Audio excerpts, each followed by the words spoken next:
Então agora a gente vai chamar o próximo palestrante, que é o Thiago Moretti. Agora, a porcentagem de calvinistas, calvo, né? Calvinista calvo. Tá, agora aumentou aqui, né? O Thiago Moretti foi meu professor da faculdade, da universidade. Então ele foi meu professor de evolução. O que ele vai falar, não sei, é surpresa. Mas foi meu professor na universidade. Foi fazer aquela lavagem rasgação de seda, né? Tu já se formou? Foi meu melhor professor que eu tive. Foi o melhor professor que eu tive. Disparado foi o melhor professor que eu tive. Assim como eu fui o melhor professor do Eliel, na brincadeira. Então, realmente, foi um prazer enorme quando, depois de formado, poder estar junto com ele compartilhando esse tipo de conteúdo. Porque lá na universidade existia lá existia assim vamos dizer assim, não pode falar em algumas coisas. Mas depois de formado, agora a gente pode falar o que a gente quiser, né? Então a gente está aqui, trazendo essa informação, mas não informação do que a gente acha. Um embasamento científico. E ele vai agora tomar a palavra e vai expor a ideia dele. Pode chamar até de careca, né? Não tem? Obrigado, querido. O Heitor também foi, né, se não foi o meu melhor aluno, foi um dos meus melhores alunos. Ele fala que não podia perguntar nada, mas olha, a aula acabava 10h20 e quantas vezes nós ficamos no estacionamento até 10h40, 10h45. Eu achei que ele era evolucionista, na verdade, porque ele perguntava tanta coisa que, né? Mas enfim. Eu vou falar sobre evolução, mas só para deixar claro, porque o Weber ele já olhou pensando que era o Pirula aqui na frente, né? Alguns já estão querendo pegar a cadeira, mas eu vou para atacar, né? Mas eu quero conversar um pouquinho sobre a pergunta ali da professora de história, porque alguns estão olhando assim, poxa, peraí, né? Claro que eu ainda não me apresentei, né? Mas se vocês nem sabem se eu sou cristão ou não sou e etc. Mas eu fiz muito disso na universidade. Eu chegava no primeiro dia de aula com vários livros, chegava com o livro do Dawkins, do Darwin, do Gould, né, do Kimura, todas as teorias evolucionistas e a Bíblia. Primeiro dia de aula. E aí perguntava para os alunos, olha gente, eu trouxe vários livros aqui. Quem já leu algum desses livros inteiro? Até hoje, 2 alunos tinham levantado a mão, que tinham lido o livro do Darwin inteiro e a Bíblia inteira. Um foi o Heitor. E o outro foi, né, uma outra menina. Ou seja, em 11 anos ensinando evolução, e parece que evolução é algo que, né, como falou ali, joga e parece uma verdade absoluta. E aí as pessoas, sei lá, leem na Capricho, na Super Interessante, né, enfim, Contigo, nem sei se existe mais, e parece uma verdade absoluta. Porque quando eu perguntava, fazia a segunda pergunta, assim, ok, ninguém leu, agora vocês me dizem, onde que está a verdade sobre a vida? No livro do Darwin ou nesse livro preto aqui? E aí as pessoas falavam que a verdade estava no livro do Darwin. Aí assim, como é que você pode saber se uma coisa é verdade se você nunca leu? Então essa é a primeira, só para contribuir com o questionamento ali, eu acho isso interessante. E claro, a gente vai sofrer, não digo perseguições, mas conflitos. Vinham professores de outras disciplinas, botânica, zoologia, e falavam assim, poxa, tu está ensinando design inteligente, tu pediu para os alunos levarem a Bíblia na última aula. E uma coisa interessante, se você estuda na Unesc, a Bíblia não sai da biblioteca. Tá? Às vezes os alunos pegam lá, a tiazinha que cuida lá sai correndo atrás de você gritando, a Bíblia não sai da biblioteca. Então você já sabe que não pode pegar a Bíblia lá da biblioteca da Unesc para levar para casa. Tá? Mas isso que é interessante. Eu falava assim, poxa, você podia dar uma aula de evolução das plantas na disciplina de evolução, para a gente fazer um debate? Aí eles falavam assim, legal e tudo mais, sim, você vai fazer a parte da evolução e eu vou trazer as questões do design inteligente. Não, daí, tal, e as pessoas murchavam. Por quê? Eles não querem um conflito, eles não querem uma discussão, eles querem falar, e você aceitar. Na hora que vai para o debate, aí já eles não aceitam mais. Então, eu só queria dizer isso, é a sementinha que a gente tem que plantar e convidar para discussão, né, para o debate, para um podcast de 12 horas, sei lá, enfim, né, é isso que a gente tem que começar a fazer mesmo. Certo? Eu vou conversar um pouquinho sobre evolução humana, vou trazer alguns conceitos, tá? E eu só queria agradecer o pessoal da aba, que eles colocaram aqui, a gentileza deles colocarem o nosso banner, o banner do NUCRI. O que é o NUCRI? O NUCRI é o Núcleo Criciumense da Sociedade Criacionista Brasileira.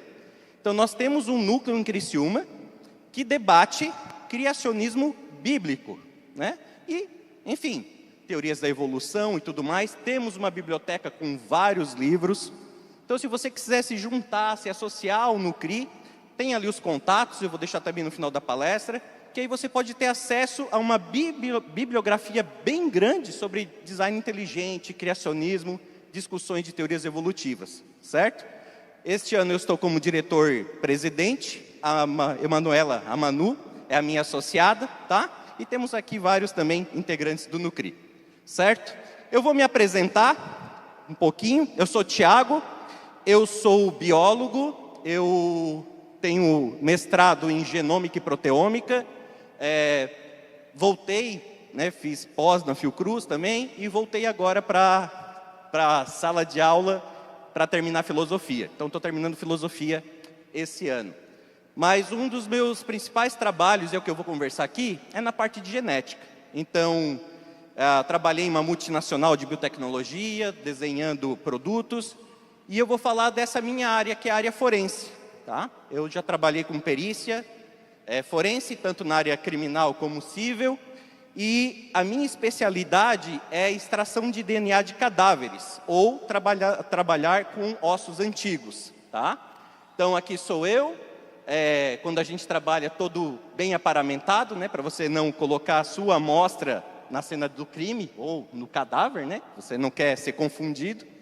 Então eu já fiz a identificação de várias pessoas e também às vezes, né, os pais de algumas pessoas, né? Então, com o suposto pai, a gente faz exames de paternidade, que é a parte civil, e temos a parte criminal.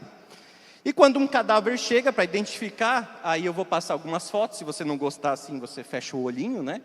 Mas esse aqui é quando eu já está tudo bonitinho, eu já estou produzindo, você já tem aqui a caneta para ter uma referência, toda uma questão de cadeia de custódia. E você vai entender por que eu quero comparar o que a gente vai fazer hoje com a área forense, tá? Mas normalmente vem assim, tá? Você encontra lá na cena de crime, ou vem num saco, ou esconde no armário. A gente diz que é sempre um Kinder Ovo. Por fora ele é pretinho, você limpa ele e fica branquinho, e quando você quebra ele sempre tem uma surpresinha. São os bichinhos aí, tá? E agora, aqui eu estou trabalhando na Secretaria do Estado da Saúde. Aqui eu botei a foto com a Cláudia, porque ela é uma ovelhinha aqui da aba, então a gente trabalha junto, tá? Desculpa, essa era a melhor foto que a gente tinha junto, tá? Mas só para dizer assim que, né, eu trabalho aí com a irmã de vocês aí da aba, certo? E eu quero começar com isso porque quando a gente fala da questão de criacionismo e evolucionismo, tem muito a ver com uma cena de crime. Como assim tem a ver com uma cena de crime? Porque os peritos, eles chegam na cena de crime, o quê? Depois que aconteceu. Eu não estou lá na hora vendo quem deu o tiro, quem deu a facada, o que aconteceu. Não. O que eu tenho que fazer? Depois da cena, eu chego e pelas provas e pelas evidências, eu tento descobrir o que aconteceu. Se você parar para pensar nesse debate entre criacionismo e evolucionismo, é a mesma coisa. Olha, eu não estava lá, né? Um evolucionista não estava lá, ou um crente não estava lá no momento zero. Realmente a gente não viu se foi haja luz, né? Ou se não tem nenhum espaço onde explodiu, né? Porque antes não tem nem tempo, nem lugar, nem espaço. Mas onde que aconteceu o Big Bang? Então, assim, ninguém sabe o ponto zero como foi, porque você não estava lá, você não viu o fato. Mas eu posso andar na linha do tempo, olhar as provas que a natureza nos dá e inferir, realmente foi desse jeito, ou foi daquele jeito. Estamos juntos? Deu para entender? Por isso que eu sempre comparo com uma cena de crime. E eu quero fazer com vocês isso. Nós vamos analisar uma cena de crime nesse momento para ver se vocês entenderam e aí a gente continua a palestra, tá? Essa é a cena do crime. Aí você pensa, nossa, que crime. Porque se ninguém morreu, alguém vai morrer, né? A hora que chegar. Perfeito? Então você está vendo isso, ok? Mais pistas. Beleza. Essas são as cenas do crime. Só que agora nós temos 3 suspeitos. Suspeito número 1. Ok? Suspeito número 2. Suspeito número 3. Certo? E se eu perguntasse para você nesse momento, foi o suspeito número 1, o 2 ou 3? Baseado no quê? No zoinho? Não. O que eu deveria fazer para descobrir o que aconteceu? Opa, volta lá. Eu compararia o quê? Pegaria a pata, o formato da pata, veria se é do mesmo tamanho, veria a largura dos passos, né? Veria se algum daqueles tem alguma coisa da sala, né? Ou levou a sujeira, está no corpo ainda. Então, é isso que acontece. E é isso que nós vamos fazer hoje. A gente vai ver algumas evidências, e sim, científicas, porque é fé e ciência, tudo baseado em artigos científicos, tá? Para a gente discutir isso. Deixa eu passar aqui. Ok? Então, a primeira, desconfigurou um pouquinho ali, mas a primeira pergunta que sempre fazem: é verdade que o ser humano e o chimpanzé são 99% parecidos? Gente, né? E você olha, né? Eu vou gastar o maior tempo da palestra nesse momento aqui, tá? Porque principalmente para os jovens, essa é a principal argumento evolucionista que eles mandam para os criacionistas. Poxa, mas tem 99% do material genético, né? Ou, enfim, o que é isso? E aí eu quero discutir, o que é isso? Esse 1%, ou será que é 1% mesmo? Então, eu vou gastar a maior parte da palestra para tirar esse mito da cabeça da gente, tá? Primeiro de tudo, esse aqui é o que está nos livros didáticos, tá? A comparação do material genético do humano com algumas pessoas, com alguns outros seres. Então, humanos e chimpanzés, quase 99%. Humanos e cachorros, 94% de similaridade. Humanos e gatos, 90%. Com vacas, 80%. Com mitinga, 60%. Aí você pensa, por isso tem gente que catinga, né? Não, vamos lá. E humanos e bananas, 60%. Aí as mulheres estão pensando assim, tá explicado, porque tem tanto homem bananão, né? Mas não é esse o ponto. A questão é, peraí, foi comparado o quê? Essa comparação é em cima do genoma inteiro? Essa comparação é em cima do quê? Tá? Esse é o ponto que eu quero trazer hoje. O nosso DNA, a Manu ali deu uma explicação ótima, e eu vou colocar, não vou usar, o Vadimeco é muito grande, eu vou usar um livro menor para comparar. Mas o nosso DNA, ele tem 3 bilhões de bases nitrogenadas. E a gente fala que são 3 bilhões de letras. A, T, C, G. Adenina, timina, citosina e guanina. Então você imagina a TCG, 3 bilhões. Eu não vou ficar contando aqui até 3 bilhões, senão vai demorar. Mas imagina o tamanho dessa molécula de DNA. E eu queria trazer isso, que tem 2 metros e cabe numa célula só, para você ter uma ideia de como você sai de casa todo dia, e você não tem essa ideia, tá? Então nós temos 3 bilhões de letras no nosso organismo. Você sabe quantas letras cabem numa folha 4?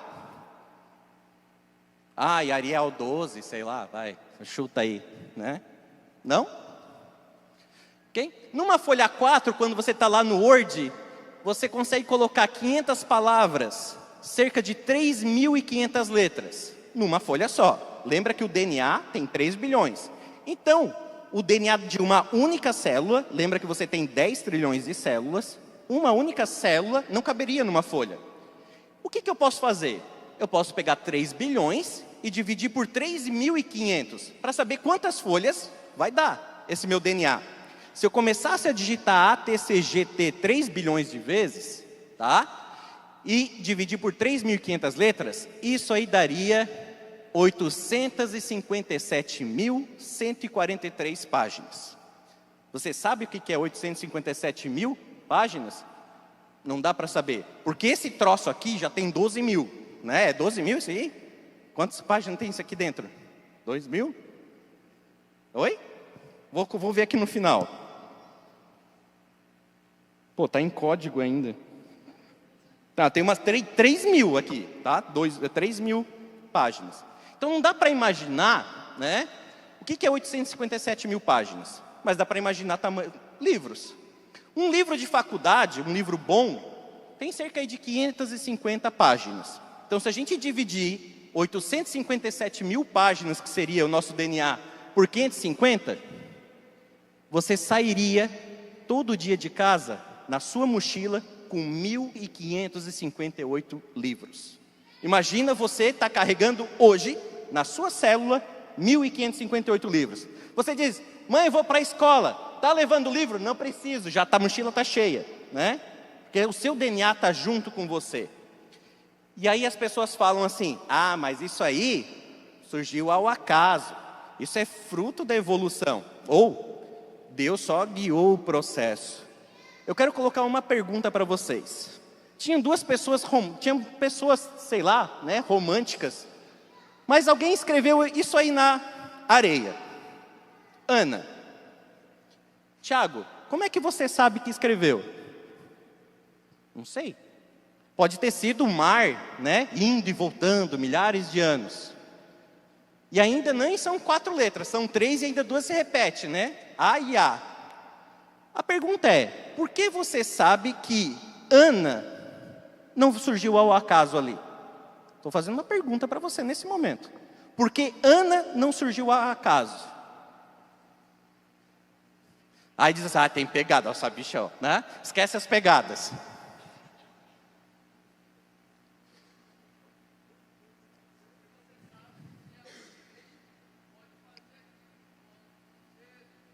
Perfeito.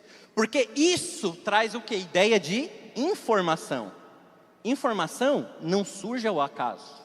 O DNA é basicamente, né, um hardware e um software que fazem um programa, ele mesmo roda o programa e ele ainda se autocorrige. Ele nem precisa das pecinhas lá e mandar para manutenção. Ele mesmo faz isso. Espera aí, 3 letras surgiram porque alguém foi ali e escreveu. Mas 3 bilhões de letras são ao acaso. Isso não faz sentido nenhum. Tá? Por isso que a gente defende essa ideia do design inteligente. Mas eu quero trazer para a questão da evolução humana. 1%, eu gosto de alegorias, eu tenho um colega aqui, o Rogério, que ele gosta muito de alegorias e eu peguei algumas alegorias para trazer para ele. 1% é muito ou é pouco? Depende do quê? Eu vou dizer assim, gente, eu vou dividir com vocês aqui hoje todo o meu dinheiro. Aí eu pego da carteira e tiro aqui. Eu vou dar 1% dos meus 10 pila para todo mundo. Nossa, vai ser bom demais. Não. Todo mundo vai dizer assim, pobre, guarda isso aí, estou passando vergonha. É muito pouco. Só que o primeiro de tudo é 1% do quê? Eu estou falando de 1% de 3 bilhões de letras. Aí já começa algo diferente. Espera aí, 1% já não é pouco. Então a primeira ideia, eu queria que você pegasse 3 bilhões de letras, mas transformasse em dinheiro e você dissesse assim, olha gente, eu quero dar 1% de 3 bilhões de reais para todo mundo aqui. Quem quer? Todo mundo? Todo mundo levanta a mão. Certo? Então é isso que a gente pensar. 1%. Se fosse realmente só 1%, já seria muita coisa. Mas ainda é muito mais diferente. Esse é o primeiro ponto. Porque se você pensar 1% de 3 bilhões, são 30 milhões. 2% de 3 bilhões é 60, tá? E por aí vai. Então, lá, a Mega Sena lá dos Estados Unidos, sorteou 3 bilhões, que em um mês rende 75 milhões, ou seja, rende 2,5%. Aí você pensou ficar em casa rendendo o teu dinheiro 2,5% com isso aí? Você diz assim, nossa, 2% é muita coisa. Sim, porque é em cima de um valor grande. Essa é a primeira ideia que eu quero que você tenha, tá? Então, eu quero comparar agora, não vou pegar todos os genes, eu vou pegar 3 genes só que nos diferem bastante, tá? Dos macacos chimpanzés. O primeiro gene é esse MYH16, que é um gene responsável pelos músculos, por como as células do músculo, né, e a miosina vão se comportar. No lado, esqueci que aqui não tem, naquele lado lá no canto, tá, são células de chimpanzé, músculo de chimpanzé. Do lado direito, são células do músculo humano, ok? É o mesmo gene, é responsável por fazer o músculo nos dois. Só que você vai ver que esses genes são extremamente diferentes. E com isso, formam células extremamente diferentes. Logo, por causa de um único gene diferente, os chimpanzés eles não conseguem fazer isso aqui, ó. Movimentos rotacionais com a boca. Quando eles comem, eles só mastigam assim. Porque o músculo, se olhar lá, a área de contato entre as células ela é tão grande que isso aqui fica aderido ao crânio. Nós não. A mandíbula ela rotaciona, a mandíbula é solta ao crânio e nós conseguimos flexibilizar a mandíbula. E aí a gente consegue fazer vários movimentos, inclusive a fala. Então, de novo, um único músculo foi responsável já por soltar a calota craniana da mandíbula e ter, né, pensando agora como um evolucionista, um espaço para a calota craniana levantar, um único gene. Se eu for para um segundo gene, que é esse FOXP2, falando evolutivamente ainda, tá? Esse é o gene responsável pela fala. Nós e os chimpanzés temos, além de o gene ser diferente, a expressão dos exons. O que é um exon? O exon é um pedaço daquele gene que ele vai fazer RNA mensageiro e vai fazer uma proteína funcional. Os exons, eles podem sofrer splicing, ou seja, eu não preciso ler assim, A, B, C, D. Eu posso ler A, D, B e C. Ou eu posso ler A, C, B e D. Ou eu posso ler D, C, B, A. Eu posso trocar isso. Os seres humanos e os chimpanzés, além de terem os genes diferentes, eles leem o gene de forma diferente. Então, assim, veja que por causa disso, nós temos comunicação, nós temos, né, tudo que a gente está fazendo nesse momento hoje, aqui, um evolucionista diria, é só por causa do gene FOXP2. E o terceiro, esse gene, o HAR1, o que ele é responsável? Ele é responsável pelo nosso córtex, tá? Região do córtex. Esse gene, ele tem só 118 letras, bases. Agora é o desafio para o evolucionista. Evolucionista, chimpanzés e galinhas, pela teoria evolucionista, se separam lá há mais de 100 milhões de anos atrás, ok? E tem apenas 2 diferenças. Na teoria evolucionista, chimpanzés e seres humanos diferem ou saem do ancestral em comum há 7 milhões de anos apenas. Espera aí. 100 milhões de anos, deu tempo para fazer um monte de mutação, um monte de alteração, e só tem 2 alterações? Por que em 7 milhões de anos, que é muito pouco tempo, já mutou 18? Então, veja que, se esse ponto fosse importante, né, a galinha e os chimpanzés, nesse gene, teriam que ter o quê? 50, 70, 80 alterações. Então esse é o primeiro ponto que eu quero trazer para vocês. Eu só peguei 3 genes. E eu quero trazer, falando de 1% ainda das coisas, eu gosto muito de pensar, vou fazer uma segunda alegoria. Pense o seguinte, Se só esses 3 genes já fizeram toda essa diferença, porque eu nunca vi um chimpanzé compor Beethoven, ou tocar. Mas eu já vi uma criança de 4 anos tocar Beethoven. Né? Um chimpanzé não monta um foguete, mas eu já vi uma criança pegar um Lego e meter o foguete e ainda fazer uma bomba de água e aí fazer o negócio voar. O chimpanzé não faz. Agora pensa, se existisse uma civilização, viaja comigo agora, tá? Se fosse uma civilização existisse, que ela fosse 1% mais aprimorada que a gente. Ele ia dizer assim, olha, né? A gente ia apresentar para essa civilização, olha o que a gente fez, está aqui o telescópio Hubble. Aí, essa população que seria 1% melhor, isso baseado em evolução, diria assim, oh, meu filho de 6 anos fez um no quintal lá igual, ó. Seria basicamente isso, se a gente fosse comparar esse 1%. Só que é muito mais que 1%, gente. Como é que eu sei disso? Durante muito tempo, meu mestrado e na empresa, eu tinha que fazer alinhamento de genomas, tá? Esse era o meu trabalho. Então eu ia no GeneBank, pegava os genomas, então o projeto Genoma, ele sequenciou vários genomas já, e pegava e alinhava sequências e construía marcadores, primers, para a empresa vender, tá? Então o que eu tinha que fazer? Entrar, aí colocava lá no GeneBank, isso aí depois a gente pode ensinar para vocês ali no Coffee Break, tá? Bem tranquilo. A gente busca, ó, lá, primeira letra e vai. Se eu fosse fazer isso, eu poderia até a 3 bilhões. Eu pego isso, essa sequência, esse gene, ou esse cromossomo, e jogo num programinha chamado BLAST. E digo, compare essa sequência e ache essa sequência em outra espécie. E coloco lá, chimpanzé, Pantroglodites. É cachorro? Canis familiares. É sapo? Bufo-bufo. Então, eu posso colocar elas e alinhar.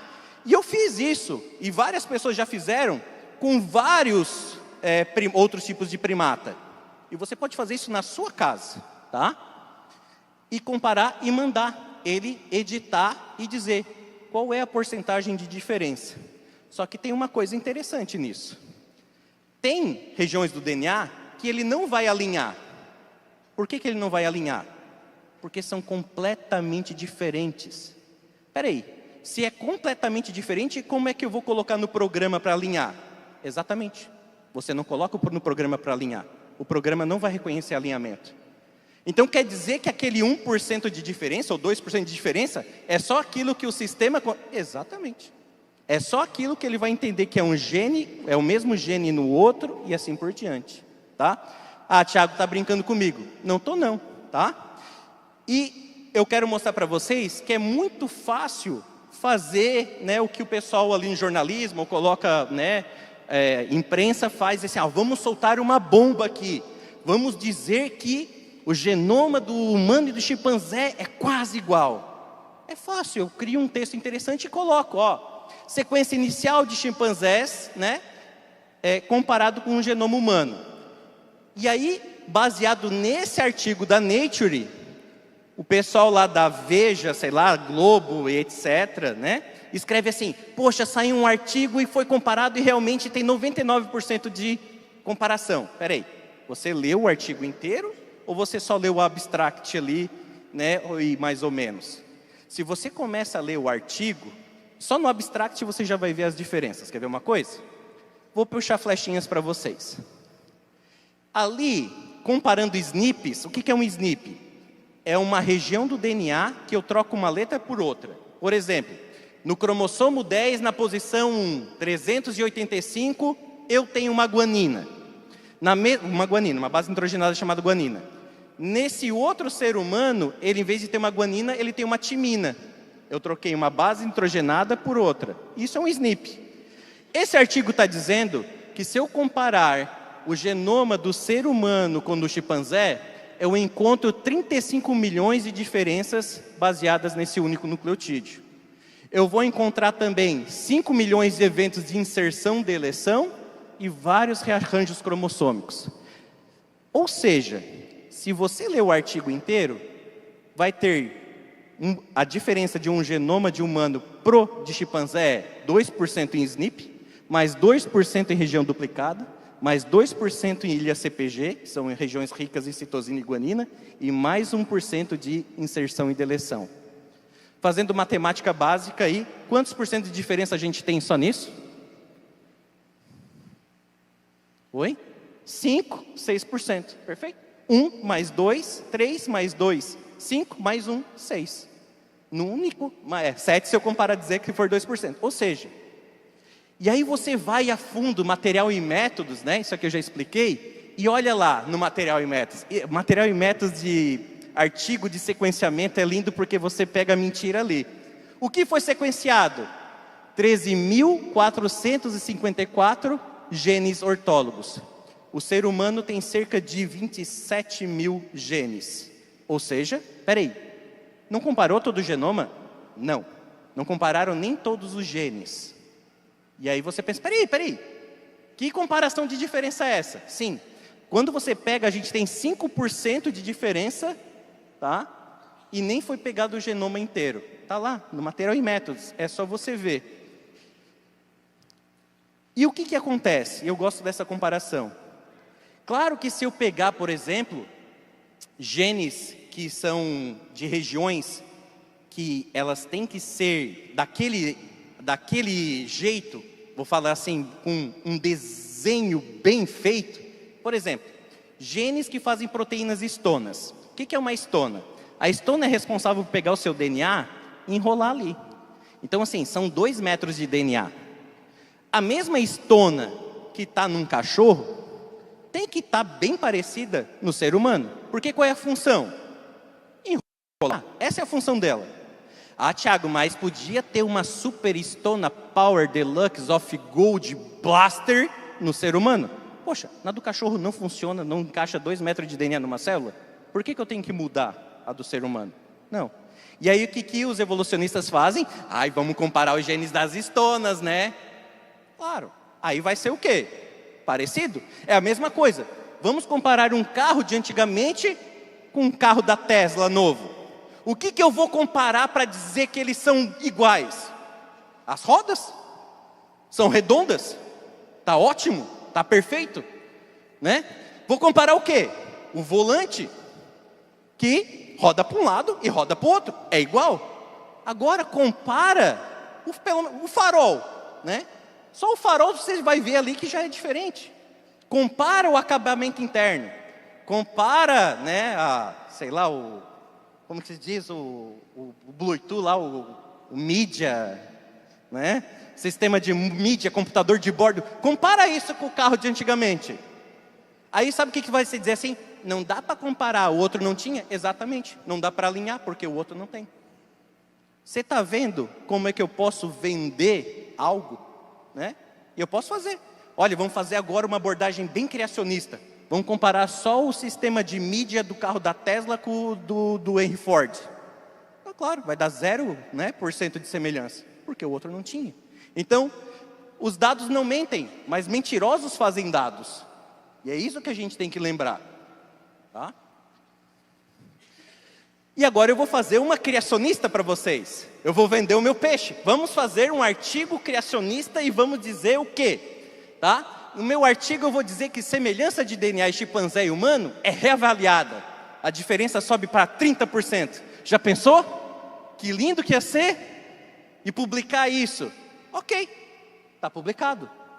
É só eu pegar um artigo que já diz isso e jogar na mídia. Mas espera aí, Thiago. Porque quando você comparar, se eu pegar só o cromossomo Y de humano e de chimpanzé, a diferença entre eles é de 30%. Então eu poderia dizer, gente, vamos fazer um artigo, mas só vamos pegar o cromossomo Y, tá? Segundo ponto, o cromossomo Y, né, ele é um cromossomo pequeno, então ele muta muito rápido, muito fácil. Esse é o segundo ponto, poderia pegar ele. E outra coisa, esse artigo nem pegou o cromossomo Y inteiro, ele só comparou um gene. Veja como mentirosos fazem dados e eu posso publicar o que eu quiser e depois, como a nossa colega falou aqui, uma mentira contada 1 milhão de vezes se torna uma verdade. E é isso. Vamos para frente? Se eu comparar só os genes do sistema nervoso do ser humano e do chimpanzé, tenho 16% de diferença. Tá? Então eu poderia brincar com isso. E eu posso colocar a diferença que eu quiser entre humano e chimpanzé, tá? Então, esqueçam que é só 1%. Jovens, lembrem disso, não é só 1%, tá? É no mínimo 6 a 7%. Ah, mas se fosse 1% ainda, 1% ia ser muita coisa, porque é 1% de 3 bilhões. Então lembra disso, tá? Quando alguém vier para falar para você, você agora já sabe o argumento, tá? E conseguir vencer isso. Além disso, não te contam, mas o genoma do chimpanzé, ele é 4% maior que o genoma do ser humano. Espera aí, como eu vou dizer que uma coisa tem 1% de diferença se ela sobra 4%? Eu não sei, sabe, fazer essas contas assim, 1% de 4, de 10, de 15 e volta para 1. Não faz né, sentido, certo? Então é isso que a gente tem que pensar. Espera aí, se o cara já tem 4 milhões de reais a mais que eu vou dizer que ele é parecido comigo? Não, eu sou um ferrado, ele tem 4 milhões a mais que eu. É a mesma coisa, o chimpanzé tem 4 milhões de nucleotídeos a mais. Peraí, então ele tem 4 milhões de letras diferentes do que eu deveria ter. Perfeito, mas a diferença entre os dois é só de 1%. Aceito. Não, ok? Então, essa a grande diferença. O que eu falo lá na aula de evolução é, vai na fonte e lê, estuda, vai no DeepNbank, pesquisa por você mesmo, tá? E eu trago essa questão. E entre nós, qual é a diferença? Entre nós aqui que estamos todos aqui, nós temos a diferença entre 0,1%. Caramba, a gente só difere em 0,1%? Só que daí eu vejo brancos, morenos, loiros, ruivos, né? Eu vejo gente que sorri, faz covinha, eu vejo uma variabilidade disso tudo. Só para você ver quanto que é 0,1% em 3 bilhões, tá? Eu sei que eu vou passar, e eu fiz um trabalho, quando eu estava no Instituto de Perícias, que eu fiz um banco de dados de DNA do estado de Santa Catarina, certo? E eu peguei as 13 regiões do DNA que nós fazemos para identificar pessoas. Qualquer investigação que a gente for fazer de DNA, a gente utiliza os genes que o FBI determinou. E eu peguei então um grupo de pessoas do estado, né? E fiz isso. E é muito legal, porque o que eu encontrei? Tá aí, né? A publicação. Eu encontrei que com o banco de dados que eu criei para nossa população, tá? Eu consigo diferenciar uma pessoa em 25 trilhões de pessoas. Espera aí, a gente tem só 0,1% de diferença, isso. Mas eu consigo diferenciar 1 em 25 trilhões. Tiago, você consegue diferenciar uma pessoa entre todos os habitantes da Terra? Eu consigo diferenciar uma pessoa em toda a história da humanidade. Nunca existiu e nunca vai existir 25 trilhões de pessoas. Uma, porque Jesus volta antes, né? Amém? Segunda, é porque, se você é evolucionista, vai ter uma catástrofe, vai ter um asteroide, enfim, vai acabar antes de ter 25 trilhões de pessoas. Ou seja, e o lindo é isso, Deus, ele é único, e ele criou cada um de nós a sua imagem e semelhança. Por isso que você é único. Eu chego a me arrepiar quando eu penso nisso. E aí agora eu vou fazer um negócio que até a cantada criacionista é melhor que a evolucionista. Quer ver uma coisa? Tem alguns jovens enamorados aqui, não são casados ainda, são namorados ou noivos, né? Eu conheço, tem ali, isso, levantou a mão. Então eu vou ensinar agora, olha a cantada criacionista, olha que legal. Então você, homem, o casado também pode olhar para sua esposa nesse momento, se ela está aí do lado, e você vai dizer assim para ela: você é única, e você foi feita para mim. Nossa, até ela arrepiou, de certeza. Olha que lindo. Agora imagina a cantada, né, evolucionista. Faz aí também, vamos ver. Você é uma chimpanzé aprimorada, e no meio desse caos a gente se encontrou, ao acaso. Olha isso. Até a cantada criacionista é melhor que a evolucionista. Gente, brincadeiras à parte, né? Mas eu trouxe esse cara aqui, que ele vai ajudar, né? O nosso Neandertal. Ele vai fazer algumas perguntas, né? Botei lá na capa. Podemos rastrear geneticamente uma população, então? Sim. A gente consegue ver qual é o berço de cada população, tá? O laboratório que eu trabalhava, lá em Florianópolis, a gente fazia pesquisa com populações isoladas, da Costa da Lagoa, do Rio Vermelho e de Valongo, tá? Valongo, tá aqui também, eu sou um dos autores ali, eu fazia parte de extração de DNA, análise de frequências alélicas e tudo mais. Valongo é uma população que ela fica ali perto de Porto Belo, para o interior, tá? Eles são adventistas do 7º dia, eles são todos negros de olhos verdes, certo? E eles têm, quando a gente faz a genética deles, eles são geneticamente, eles não chegam a ser irmãos geneticamente, mas eles são mais do que primos irmãos. É a maior endogamia genética do mundo, que a gente pesquisa aqui, e está do nosso ladinho. A população foi constituída por 7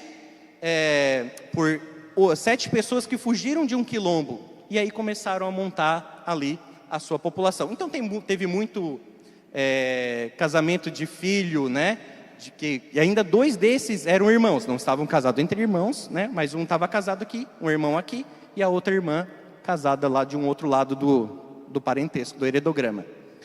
Nós fizemos a análise genética de Valongo para a questão de povos originários, para eles ganharem, né, contribuições do governo e tudo mais. E a gente fez o mapa genético deles, e eles vieram, né, e a gente viu assim, poxa, que tanta frequência alélica de Moçambique, né? E eu, na história, eu achei que os escravos só tinham saído dessa costa da África. E aí, depois que eu fiz a análise genética, vi o Moçambique, não, tem que ter alguma história, vou estudar história com a Manu. E a hora que eu fui ver que história, realmente, na história, o povo de Moçambique, como fazia parte da cultura dos bantos, né, do povo banto, fez parte também dessa escravidão. E a gente mostrou, olha, a população de Valongo é constituída, né, o efeito do fundador, basicamente de angolanos, né, e da população de Moçambique. E eles ganharam ali, né, custeios e ajuda do governo, delimitação de terra, essas coisas. Então, foi muito legal. E eu consigo fazer isso com qualquer povo do mundo. Então, dá para traçar a origem da humanidade? Dá, tá? E para isso a gente utiliza o DNA mitocondrial. No DNA mitocondrial, aqui não vou dar aula de biologia celular, mas essa é uma célula. Você tem a principal quantidade de DNA no núcleo da célula. Então lá os seus 46 cromossomos, né, no caso, estão no núcleo da célula. Mas ali entre as organelas, centríolo, lisossomo, etc., você tem uma organela chamada mitocôndria. E você tem DNA nessa mitocôndria. E o que é especial na mitocôndria? Essa mitocôndria, ela só é passada da mãe para os filhos. Então eu quero mostrar esse heredograma aqui para explicar. O quadradinho são os homens e as bolinhas são as mulheres. Pense na herança mitocondrial. Aquela mulher lá em cima passa o DNA dela, mitocondrial, para todos os filhos. Olha, a mulher desse lado, a mulher aqui do meio, o quadradinho homem ali e aquela mulher. Aquela mulher vai passar a mesma DNA mitocondrial daquela mulher lá para todos os filhos. Só que vejam quando chega nesse menino aqui que é um homem, tá? Esse filho aqui vai ganhar mitocôndria de quem? Daquela mulher. Então, na herança mitocondrial, não tem mistura de DNA do pai e da mãe. Se não tem mistura, eu consigo ir numa linha ancestral, né, de mitocôndrias até o primeiro genoma que existiu. E é isso que a gente faz. Essa teoria na biologia se chama de EVA mitocondrial. Quando eu vejo a dispersão, e esses são os artigos que saem, essa é a dispersão da EVA mitocondrial. E aqui eu vou fazer um parênteses bem grande. Esse é um desenho, tá, de um dos artigos. Não é o artigo, mas como estava bem a imagem aqui. Se você olhar, sai dali, se dispersa do Oriente Médio, enfim, tem um mapeamento. Mas agora eu quero analisar, como diz o Eberlin nos podcasts, eu quero analisar boa ciência com boa, né, Bíblia, com boa religião. Ok? Saiu aqui. Tem como entrar na apresentação? Tinha um slide, algo embaixo dessa? Se não tiver, eu falo aqui mesmo, tá? Não tem problema? Tá. Quando eu vou ficar nessa aqui, tá? Porque não saiu, tinha um gráfico aqui embaixo. Quando eu faço e vou lá no banco, no Gene Bank da mitocôndria, o que vai aparecer?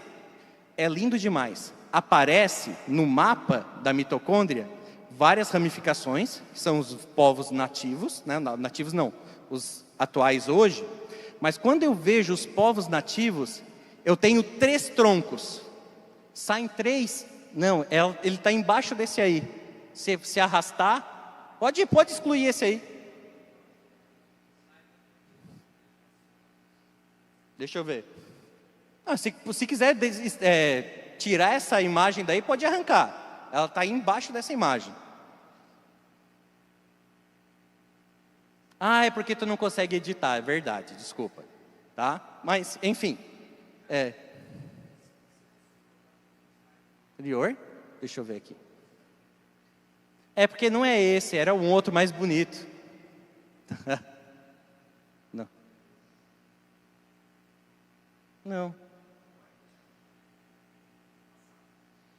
Não. Não. Não.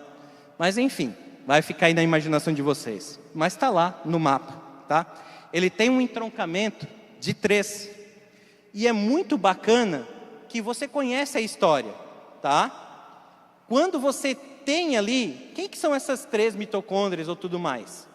Você tem a esposa de Sem, de Cã e de Jafé. E quando você olha isso, poxa, eu tenho 3 entroncamentos principais. Claro, temos outros 7, 8, mas os 3 principais, né? Eles lembram de uma história que está na Bíblia. E quando a gente faz realmente as mitocôndrias de toda a humanidade, você vai ver lá que eu consigo verificar certinho a história e verificar de onde que as pessoas vieram. Eu vou pegar aqui, ó, a América do Sul, que está aqui bem pertinho de mim. Então, olhando o entrocamento, a América do Sul é mais parecida com a América Central, que é parecida com a América do Norte. Vem que nós somos geneticamente mais parecidos com os povos dos árticos, né? Dos Turt, dos esquimós, porque a gente veio lá pela região da Beringia, ok? A teoria principal, tá?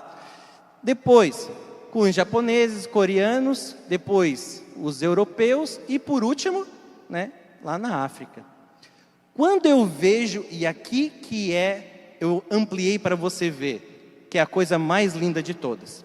Quando eu faço a teoria da Eva mitocondrial e amplio isso, eu pergunto para você, cada flecha dessa significa um haplótipo, um grupo de mitocôndrias, tá? Que representaria lá naquele início um dos povos que tinha.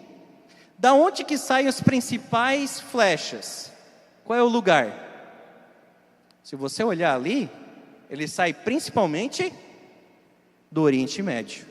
Ou seja, a história genética nos conta que teve a principal fluxo de pessoas saindo de um determinado lugar é do Oriente Médio.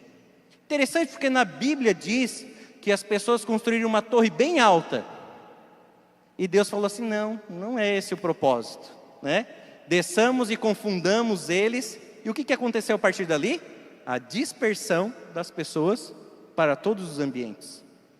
Isso foi o que a Bíblia disse. Quando eu vejo geneticamente, acontece a mesma coisa, tá? Com a Eva mitocondrial. E se pudéssemos medir o tempo geneticamente, é possível também? É. Como assim? Existe no nosso DNA, a gente pensa que cada mutação acontece com uma certa frequência. Espera aí, se tivesse que passar, por exemplo, vou pegar teoria da evolução agora. Que nem eu peguei ali, poxa, chimpanzés e galinha se separaram há muito tempo pela teoria da evolução. Poxa, se eles se separaram há muito tempo, quanto tempo maior, mais mutações podem acontecer. Quanto seria a maior proximidade evolutiva, né? Menos pontos. Pela teoria, eu vou usar a teoria evolucionista para mostrar como o criacionismo é de verdade, tá? Então, eu vou pegar agora isso e vou verificar quantas mutações a gente teve na nossa espécie até agora e vou voltar para trás, para ver onde se começou essas mutações. Poxa, eu sei que a taxa de mutação na espécie humana é 1 vezes 10 na menos 8. Poxa, 1 vezes 10 na menos 8 tem que acontecer a tantas gerações. Então, vamos para os artigos. E os artigos vão dizer quando é que aconteceu as primeiras mutações. Ok? Então, esse é o primeiro artigo que eu trago para vocês. Contrariando tais suposições de muitos evolucionistas, um estudo feito pelos doutores Lawrence, e Scherer afirma que se compararmos o tempo necessário para que as pequenas variações genéticas passassem a fazer parte do material genético de um grupo de indivíduos, com o número dessas variações do DNA mitocondrial, chegaríamos à conclusão de que a primeira mulher, essa Eva mitocondrial, essa que eu disse que seria a origem, ela teria surgido entre 6.000 e 6.500 anos atrás. Pela taxa de mutação que a gente tem, pela variabilidade genética comparando entre os seres humanos, os cientistas ali, ateu ou cristão, não sei, não conheço eles, eles falam, olha, se eu voltássemos para trás, seria há mais ou menos 6.000, 6.500 anos atrás. Que interessante isso. Mas não tem um artigo só, tá? O Gibbons, que é um principal artigo de relógio molecular que existe, tá? Ele fala a mesma coisa. E, gente, não é revista científica de fundo de quintal, tá? É Nature, é Science, é Cell Press, Eu daria um braço para publicar, não daria não. Mas qualquer cientista faria o máximo para publicar numa revista dessa, certo? Até mentiria, Os caras fazem para colocar. Então, outro estudo, olha só, que está escrito, se retrocedermos um pouco mais no tempo, todos os seres humanos modernos teriam antepassados comuns que viveram há cerca de 3.000 anos atrás. Estudaram as diferenças genéticas entre as pessoas e esse início tem há 5.000 anos atrás. É interessante que dizem que o ser humano, na teoria da evolução, começa quando? Há 300.000 anos atrás, há 400.000 anos atrás. Não, as diferenças genéticas mostram que é 6.000 anos atrás. E aqui é muito interessante, eu vou mostrar esse gráfico dizendo, poxa, pela teoria da evolução, os seres humanos vêm cá de 400.000 anos atrás. Peraí, eles nunca sofreram mutação? Porque olha o gráfico, como é que é. Agora, olha quando começa a expansão da variabilidade genética humana. Peraí, a expansão da variabilidade genética humana começa exatamente há 6.000 anos atrás? Que loucura! Tá, e os outros 300.000 anos atrás? Não tem uma história genética? E aí o estudo diz, Estudaram 6.515 exons, e aqui está a questão. 73% de todos os SNPs, codificados de proteínas, e aproximadamente 86% deles, preditos para serem prejudiciais, surgiram nos 5.000 e 10.000 anos. Isso é muito lindo. Peraí. A variabilidade surge e também aqueles alelos, aqueles genes que são deletérios surgem também? Surgem. Eu não sei se você sabe, mas, na Bíblia dizem que os homens começam lá, Adão viveu 930 anos. Depois vem Matusalém, 969. E vem.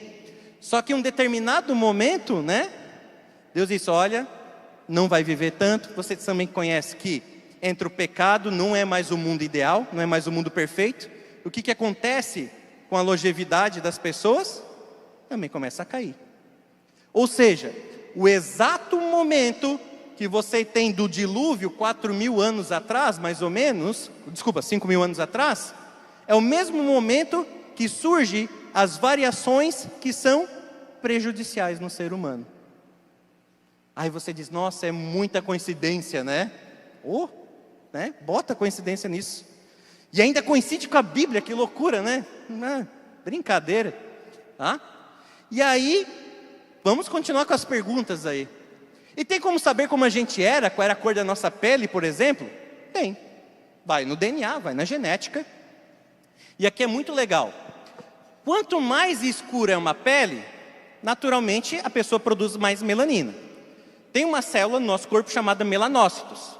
Todo mundo tem o mesmo número de melanócitos, tá? Então já fique aí, melanócito, a quantidade para todo mundo é igual.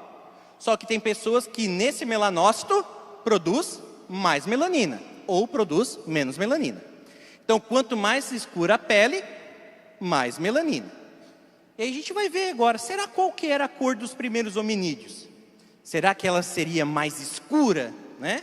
Seria realmente a cor negra? Será que seria marrom? Seria que seria um amarelo dos asiáticos? Seria que seria, né, o branco dos europeus? Vamos ver agora. Qual é a teoria? E aí é uma teoria evolucionista. De novo, a gente está usando artigos científicos de evolucionistas para mostrar que o criacionismo está certo. Olha que interessante. Aí o que acontece? Existe uma questão ambiental também. Quem vai para a praia aí e fica na posição frango assado lá para torrar? Ok? Tem gente que vai lá, vou ganhar a marquinha, né? E sai que nem o camarão lá, certo? Ou seja, isso também, a quantidade de melanina é influenciada pelo ambiente. Se você ficar lá no sol, né, do meio-dia, você vai ver a produção. Então, o que acontece? Imagina agora, vamos para, né, teoria evolucionista, o ser humano migrando pelos lugares e tudo mais, o que acontece? Poxa, estou no meio aqui da linha do Equador, sol a pino. O que seria mais vantajoso? Ter mais melanina ou ter menos melanina? Mais melanina. Agora eu fui lá para os esquimós. Qual que seria a ideia? Ter menos melanina, porque daí eu consigo captar a luz do sol e fazer vitamina D. E aqui eu quero fazer um parênteses bem grande, tá, gente? Vou abrir um parênteses aqui no meio. Não é porque eu sou criacionista que eu sou fixista. Veja que eu também não estou dizendo que eu sou evoteísta, tá? E eu já vou exemplificar aqui. Existe seleção natural para um criacionista? Existe. Quando eu vejo os tucanos indo nas florestas e a gente está tirando os palmitos mais moles para a gente comer e só deixa os palmitos mais duros, e os tucanos vão ficando com os bicos mais rígidos, isso é seleção natural. Mas eu não falei que o tucano virou um papagaio, um periquito e nem um urso polar. Eu estou falando que está tendo o quê? Variação, ok? Teve mudança, como nós temos mudança aqui. Eu sou careca, tem gente que tem cabelo cacheado, tem gente que tem cabelo liso, isso é variação. A seleção natural existe? Sim, mas ela não tem o poder que dão para ela de fazer macroevoluções, no que a gente chama de reino, filo, classe e ordem. Bactéria virar um protozoário, enfim, isso não. Ok? Nem um canídeo virar um felino, nem entre as famílias. Certo? Mas sim, existe seleção natural, como a gente também diz que existe mutação. Ok? Então, de novo, nós acreditamos que os fatores evolutivos existam, mas não que eles fazem tudo aquilo. E um segundo ponto que é importante, o nosso colega fez a pergunta lá, e eu vou trazer para a teoria da evolução, né? Professor de evolução, falando do que é seleção natural. Seleção natural é uma coisa só. A adaptação. O que é adaptação? Sobrevivência e reprodução. Isso é seleção natural. Agora pensa comigo, vai na Bíblia, certo? Vamos tentar juntar Deus e evolução desde o início. Espera aí, Deus criou todas as coisas. Vamos fazer Deus guiar o processo evolutivo, certo? Deus aqui, tal, mas se existe seleção natural desde o início da Bíblia, quer dizer que existe o que também, desde o início da Bíblia? Morte. Porque seleção natural é sobrevivência e reprodução. Se Deus criou esse mundo já com seleção natural, com morte, para que Jesus precisa vir a esse mundo? E aí eu entro numa questão teológica, numa questão bíblica.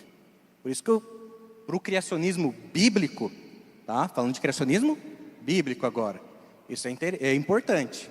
A seleção natural, ela não pode estar no início da Bíblia, ok? Aí sim, depois vem o pecado ao mundo, ok? Qual que é o salário do pecado? É a morte. Aí sim, poderia entrar. É só para fazer um adeno aqui importante. Mas volta para a melanina. Então, quando eu vejo, tem uma coisa muito importante. Quanto mais melanina, mais proteção contra a luz ultravioleta. Ótimo. Não vou pegar câncer, né? Não vou precisar tanto reparar o meu DNA. E uma segunda coisa. A luz ultravioleta, ela quebra a vitamina B9. Vitamina B9 é o folato. Se eu tiver pouco folato, eu não vou produzir os meus espermatozoides direito. A mulher pode gerar uma criança, né? Porque vocês fazem restituição de ácido fólico.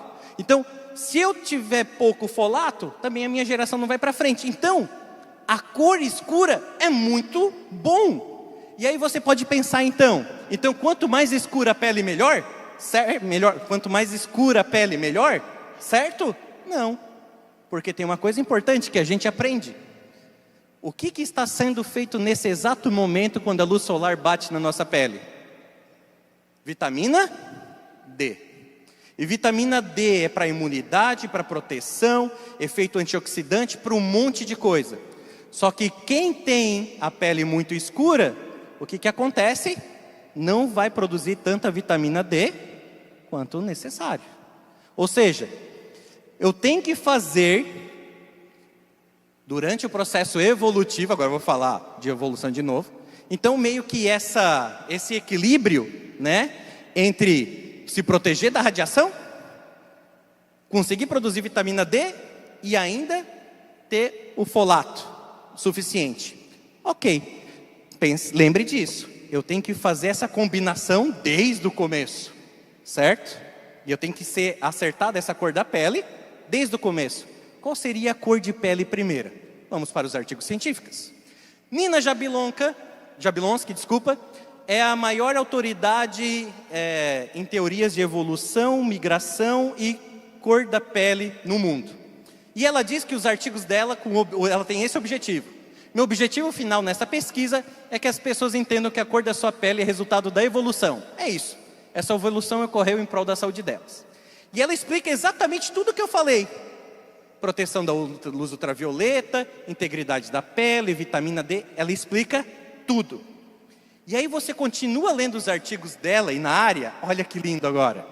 Ela fez um mapa da representação da cor da pele, baseado nos níveis de radiação ultravioleta, como é que deveria ser no mundo. Ela fez esse desenho, tá? Não fui eu, não foi ninguém. Eu quero que você compare o Oriente Médio com a África. Veja a coloração, a tonalidade de pele de todos esses lugares, tá? Ok? Olhou o Oriente Médio bem certinho, tá? A África você, né, tem uma ideia. O que é interessante é que os 2 artigos científicos mais aceitos sobre evolução e cor da pele estão aí. E eles colocam isso aqui, ó. Não vou falar de datação, eu vou deixar isso para o químico depois, né? Na palestra dele, datação, mas cerca de 70 mil anos atrás, os humanos passaram por uma expansão estável no noroeste da Península Arábica e no Oriente Médio. Foi nesse período que ocorreu uma mutação nos genes relacionados, impactando a produção de melanócitos e a molécula do pigmento da pele, melanina. Olha só, para eles poderem sair para todos os lugares, teve que ter uma correção ali, né? Exatamente no Oriente Médio. Opa, volta lá na planície de Shinar, de novo. Opa, volta para a Eva mitocondrial. E agora a cor da pele está dizendo onde que teve que ter, né, exatamente o mecanismo da cor da pele ser feito. E eles colocam exatamente isso. Para você ter geneticamente, agora eu estou falando de genes, são mais de 16 genes ligados à questão da cor da pele. Para você ter o espectro do fenótipo mais escuro para o espectro do fenótipo mais claro, a cor da pele principal inicial deveria estar aqui, no meio. Olha bem a fisionomia dessa menina e a coloração da pele. É um fenótipo das pessoas que vivem no Oriente Médio. Essa é a cor da pele que deveria ser. E aqui o artigo vai te dizer ainda isso aqui, ó. A cor da pele das pessoas, da primeira cor da pele, ela diz que é uma origem africana, a pessoa é evolucionista, então esquece, mas diz que tem que ser uma cor amarronzada, clara, E quando você continua lendo os artigos, diz assim, até com uma tonalidade de vermelho. Olha, o que te lembra uma cor amarronzada, clara, avermelhada? Igual ao povo, e ele ainda diz, igual os povos Khoisan. Você já viu um povo Khoisan? Qual é a cor da pele deles? Vou mostrar para você. Esse é o povo Khoisan. Não é, né? O negro, a coloração negra escura, não é o branco, não é um amarelo de, né? Japonesa, asiática. É uma coloração marrom avermelhada. Isso me lembra uma coisa interessante. Mas agora, ó Senhor, Tu és o nosso Pai. Nós somos o barro e Tu o nosso oleiro. E todos nós somos obras das Tuas mãos. E aí eu não sei se você sabe, mas Adamá significa também avermelhado, ou que vem do vermelho. Peraí, quer dizer que a genética, os artigos nos mostram que o primeiro povo era avermelhado como barro. Sim, e Adão ele vem exatamente do barro. Pois é, outra coincidência aí para a gente juntar, né? Mas esse cara ainda não cansou de fazer perguntas, mas eu vou fazer aí a última pergunta. Mas teve um monte de humanos diferentes. Eu não sou Homo sapiens. Ele acha que ele não é Homo sapiens. Porque tem gente que diz assim, né, eu vim lá dos australopitecos, que teve australopiteco, teve o homem de Neandertal, o homem ergástero. Beleza, vamos ver se é exatamente isso. E aqui eu vou pedir ajuda para o meu melhor aluno. Tem o microfone aí? Tem? Ok. Na biologia a gente tem tem conceito de espécie, tá? E aí eu vou dizer assim, olha, esses carinhas que estão aí, eles são da mesma espécie? Para você, aí, eles são todos da mesma espécie? Todo mundo que está ali?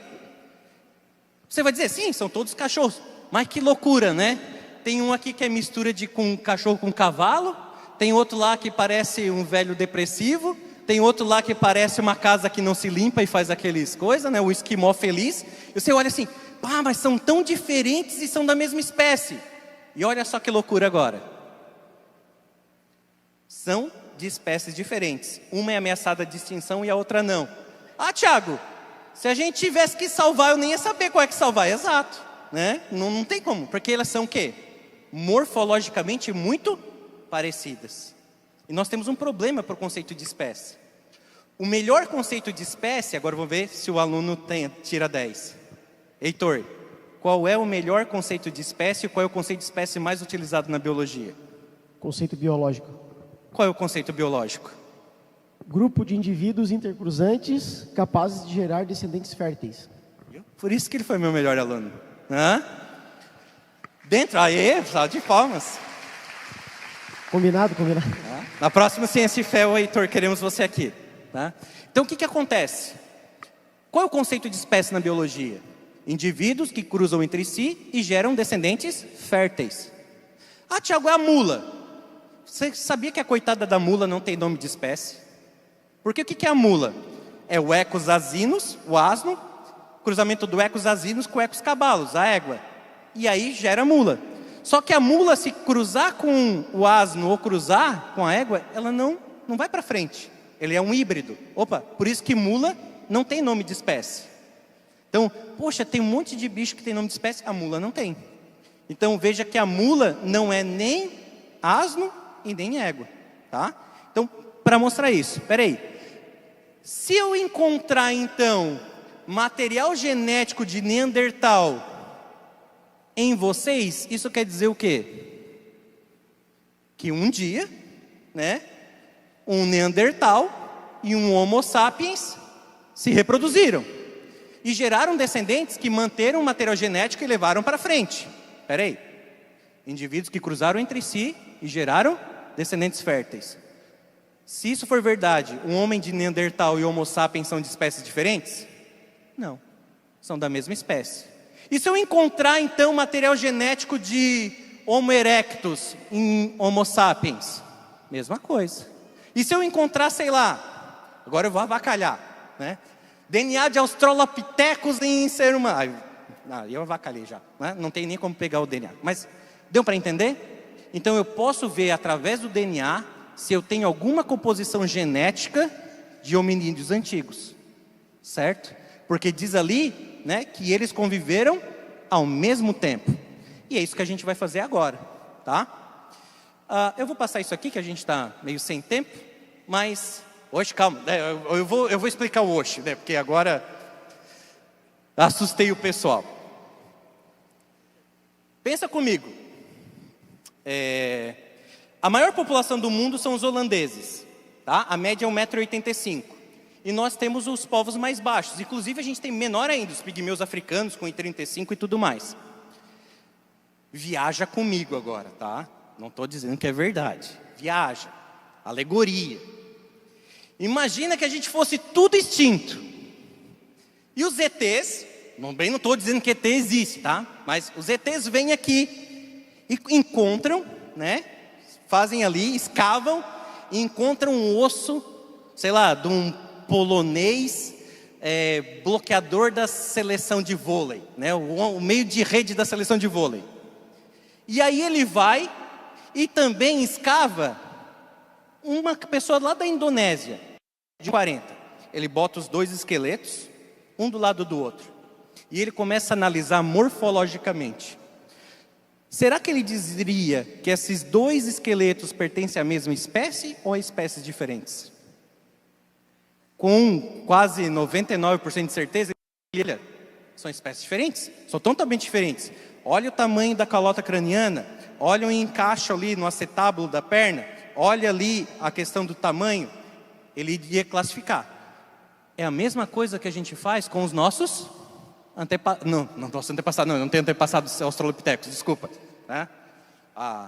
O evolucionismo que às vezes eu ensino está arraigado.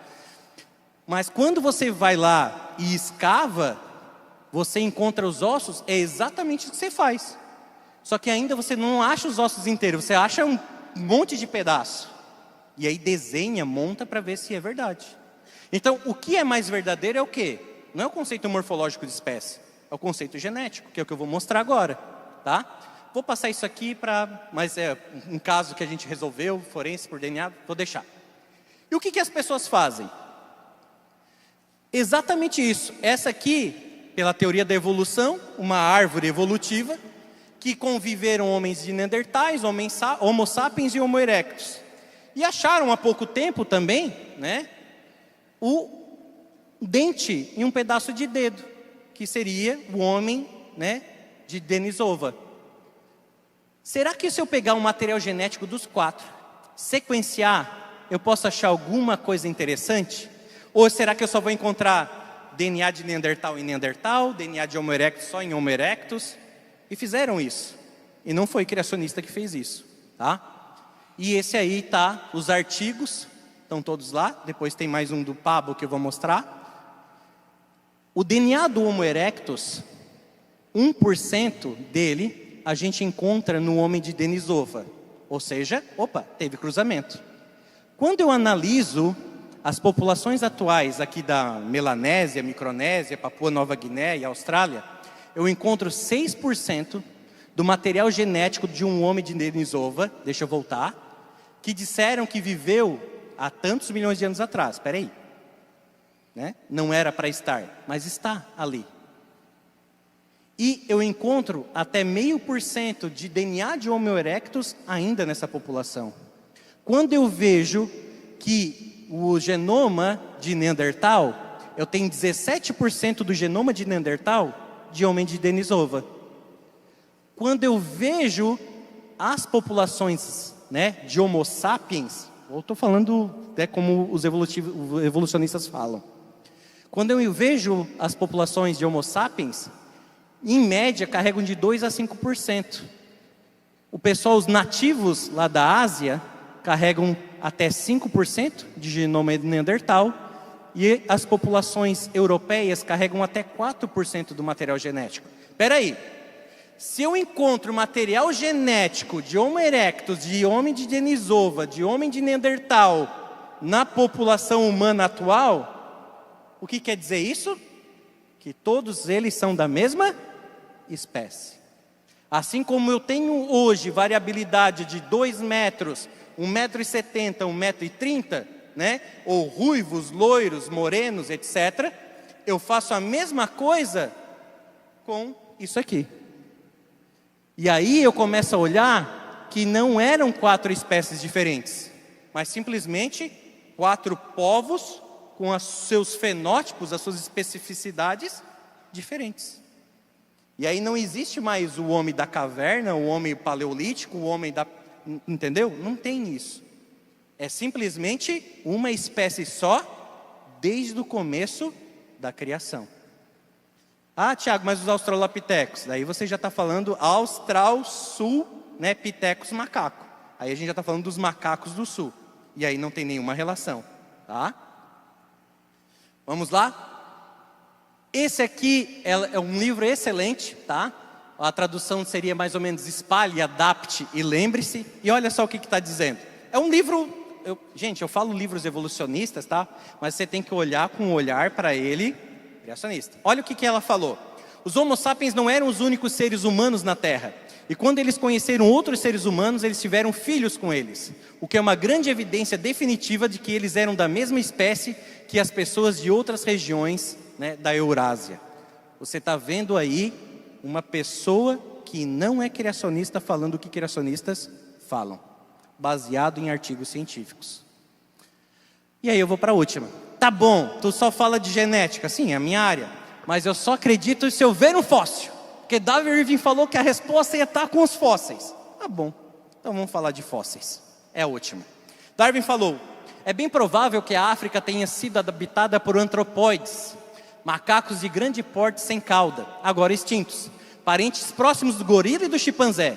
Como essas duas espécies são agora as mais próximas do homem, é maior a probabilidade que os nossos antigos progenitores tenham vivido no continente africano. Ah, se a gente achasse um fóssil antigo no Oriente Médio, né? Então vamos ver. Esse aqui é um mapa, tá? Das principais descobertas mais antigas de fósseis de Homo sapiens. E eu vou colocar a data da descoberta de cada um. O fóssil descoberto, né, há mais tempo, foi em 1974, na escavação de 1967 a 74, pelo Leakey, tá? Ele começou a escavar e pela datação evolucionista, esse fóssil datou de 195 mil anos. Opa, parece que é uma origem realmente africana, sendo que esse fóssil não foi achado lá na África do Sul, nem África do Central, mas aqui na região da Etiópia, bem pertinho do Oriente Médio, tá? Depois, em 1997, foi encontrado outro fóssil, na região ali também do Sudão, né? Perto ali do chifre da África, Oriente Médio, ali a região de Erto, e esse fóssil data de 160 mil anos atrás. Perfeito. Só que no Marrocos, lá onde você está vendo, lá naquela ponta, em Jebel Irud, teve duas escavações. Em 1991, foi a primeira escavação, eles dataram um fóssil e encontraram um fóssil, e a datação deu 160 mil anos atrás. Só que em 2017, escavaram ali também, e encontraram um fóssil, pela datação, de 300 mil anos atrás. Aqui nós temos um ponto importante, que é o que os evolucionistas falam. Peraí, como no mesmo sítio arqueológico, né, eu consigo encontrar fósseis assim, com datas tão díspares. E esse fóssil do Marrocos de 300 mil anos ainda está sendo avaliado, analisado pela comunidade científica, ok? Só que tem mais um outro ponto no mapa. Alguém sabe citar onde que é aquela região? Israel, ok? Nesse lugar, em 2018, encontraram um fóssil que a datação dele é de 180 a 200 mil anos atrás. E aqui é muito louco para um evolucionista você achar um fóssil de Homo sapiens tão antigo no Oriente Médio. Porque pela teoria evolucionista, né, os Homo sapiens saem da África, né, há 100 mil anos atrás. Como é que você encontra um fóssil no Oriente Médio de 180 mil anos? E qual é o segundo ponto mais louco? Como se esse fóssil tiver 200 mil anos, como é que ele é mais antigo que um fóssil na África? E quem escreve esse artigo é simplesmente, né, as pessoas que contribuem para esse artigo. Eu acho muito interessante. Depois eu vou botar o ponto. Mas tem um Arçoaga lá, Juan Luiz Arçoaga. Ele foi o descobridor do homem antecessor, que depois ele viu que era realmente, né, um Homo sapiens. Mas você tem gente aí só de calibre, né? Não tem um Tiaguinho aí, só tem gente top aí, tá? Para a teoria evolucionista. E aí, você sabe em que região de Israel que ele encontrou esse fóssil? Aqui está a publicação e eu vou botar o zoom ali. Monte Carmelo. No Monte Carmelo, é muito, eu acho, eu gosto que Deus tem um bom senso de humor também, né? No lugar onde que teve uma das maiores batalhas espirituais entre os seguidores de Deus e os outros ali, os pagãos, eu vou meter um fóssil de Homo sapiens ali. Não meteu. É só a história, que o hominídeo mais antigo realmente é do Oriente Médio. E aí você coloca agora os principais evolucionistas, os papas da evolução humana falando. Olha o que o Arçoaga fala. Certamente, também se poderia dizer que é o Homo sapiens mais antigo do registro fóssil. Ele não considera aquele do Marrocos, né? E foi encontrado em Israel, na Palestina, nesse lugar bíblico por excelência. Esse é um aspecto curioso dessa descoberta. O primeiro Homo sapiens é encontrado na Terra Santa. Não é cristão, tá? E ele diz assim, que loucura, né? Que interessante. E aí, a Maria Torres também, ela fala: a história da origem do Homo sapiens tem sido africana. Com esse estudo, ampliamos a área geográfica no qual devemos procurar a origem de nossa espécie. Acredito que é preciso considerar o Oriente Médio dentro dos limites geográficos que até agora temos chamados de berço da humanidade. Se você pega a história, então, DNA, a história da genética, tudo, ela aponta para o berço que a Bíblia diz que é desde o princípio. Não tem, né?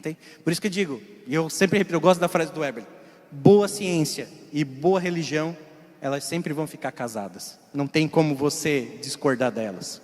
E é isso, gente. Eu e os meus amigos aqui apresentamos os dados, né? E se você gostou e quer saber mais como esse cara aqui quer saber, procura o Nucri, conversa com a gente aí agora no tea break, no coffee break, que aí vai ser um prazer conversar com vocês. Obrigado. Beleza. Alguma pergunta? Se alguém tiver alguma pergunta para fazer, só levantar a mãozinha. Pô, eu demorei para não ter pergunta, desculpa. Eu acho que vai ter algumas. Eu acho que vai ter algumas. Se o pessoal quiser fazer uma pergunta aí, algum comentário, ó, lá tem uma lá.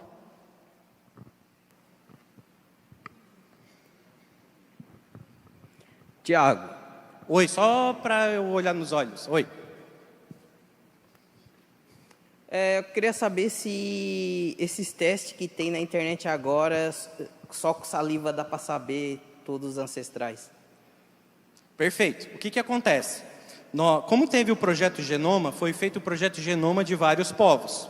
Então, o que esses testes fazem? Nós temos regiões do DNA já que vem nesses kits comerciais. Como eu mostrei ali do FBI, né? O que é o kit do FBI? São 13 regiões do DNA. Essas 13 regiões do DNA, elas já foram mapeadas para o mundo todo. Então, existe um banco de dados populacional. E aí, o que você faz com esse teste de saliva? Você coloca a sua saliva ali, manda para o laboratório, e ele faz esse teste que já tem ali as bases populacionais, fazem no seu DNA. E ele vai ver quais são as regiões de DNA de cada um, quais são os alelos que a gente chama, né? Característicos do seu DNA. Então, digamos assim, vou dar um exemplo, tá? Na população de Valongo, vou pegar o loco VWA, vou falar meio biologuês agora, que está no cromossomo 11. Os europeus, os alelos deles são sempre 16, 17, 18 e 19. Quando você vai para os povos africanos, os alelos deles são do 11 ao 14. Quando eu vou para a população de Valongo, bate também 11 ou 12 ou 12 ou 13. Ou seja, eu consigo mapear então, né, Da onde realmente, por isso que diz assim, a constituição genética do indivíduo é 30% europeu, 50% indígena, e sim, porque esses marcadores que esses laboratórios de internet utilizam, a frequência dos alelos já está disponibilizada no GeneBank. Então, sim, funciona.